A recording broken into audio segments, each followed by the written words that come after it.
আমি জানি দিদি, তুমি যদি আমার এই ভিডিওটা দেখো অবশ্যই আমাকে রোস্ট করে রেখে দেবে। আমি এটা সিওর, পুরোপুরিভাবে সিওর, যদি তুমি এই ভিডিওটা দেখো অবশ্যই আমাকে রোস্ট করে রেখে দেবে। কিন্তু এইগুলো বলাটা সত্যি খুব দরকার।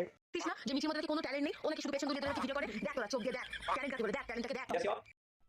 अबे साले আমি প্রথমেই বলেছি দিদি আমাকে প্লিজ ক্ষমা করে দিও, আমার কোনো কিছু করার নেই। কিন্তু একটা কথা বলি, তুমি যে এরকম ভিডিও করো কিন্তু এরকম দাঁত বের করে করে কেন কথা বলো? সত্যি কথা বলবে, দাঁত বের করে কেন কথা বলো? ভিউজ বাড়াবার জন্য নাকি নিজ থেকে? মানে এরকম হয় তোমার? সত্যি কথা বলো তো একটা। এক্স বয়ফ্রেন্ডটা বেরিয়েছে।